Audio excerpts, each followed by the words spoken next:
Welcome back, fish keepers. So on this episode, I've purchased yet again from Mr. Corey at Aquarium Co-op. Here's the list of items that I purchased, and here are the items themselves. The only one that I didn't purchase from them is this here, and obviously the salt. I'm sure they do sell salt on their website, but I didn't buy it from them. I bought it just at my local grocery store. But then the other item I didn't buy from him were these two nets. These two nets, I saw them online. I think they were a recommendation from Amazon where it helps with separating the brine shrimp eggs after they hatch with the actual brine shrimp themselves. So this net here is like stage 1, as you can see. They're labeled stage 1. And basically what happens is this one is a fine net, but not fine enough where it prevents the actual little brine shrimp from going through it. But it will stop the actual eggs themselves from going through. So you dump it in here, the brine shrimp babies will go through the bottom net, and the bottom net is so fine that only water can honestly penetrate through. So I'm pretty excited to try it out. I'll give you my review once I go through the process of harvesting the little brine shrimp. But for now, I just wanted to explain to you what that was. Now, moving on to the next thing, as you can see, I splurged as well. I bought the blender, which is a little bit expensive for honestly something like this. You can make a DIY bottle if you want. There's a bunch of different methods you can do, or different options you can buy that are much cheaper, but I want something like this, so I bought it. And I'm working man, so who cares? And I also bought the Aquarium Co-op measuring spoon. Awesome. I mean, while I'm there, why not buy everything, right?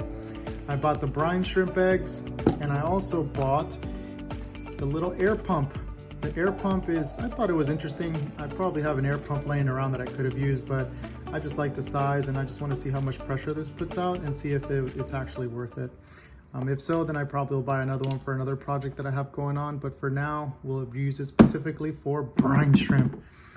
All right, and also just one thing to note, I know this is USB to be able to plug it in and give it power, but the nice thing is it does come with a wall adapter, so I don't have to figure out where I'm gonna get energy source, or if I have an adapter that I can use for it. It's nice that it comes with one. So that's great. So now let's get ready to opening up the box and seeing what's inside.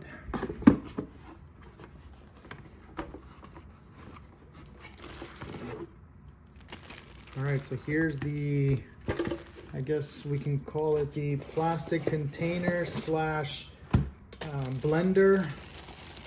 So that's what it honestly looks like.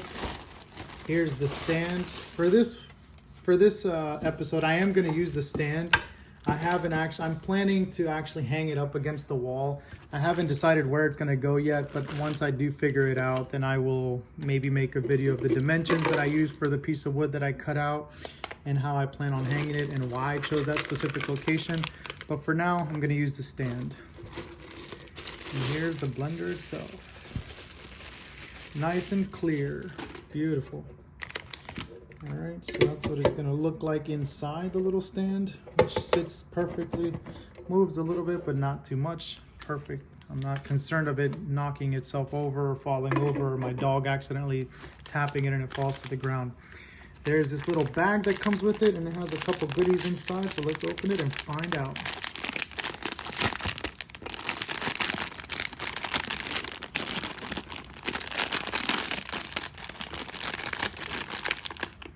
All right, so it has an air regulator, so I can control how much air goes in and out from the air pump.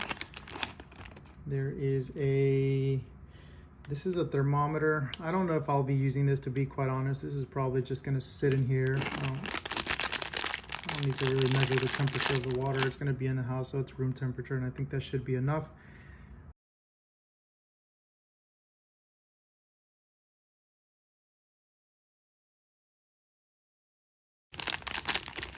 Okay, this is a check valve. This is perfect. I am going to use this for sure so that the water doesn't flow back.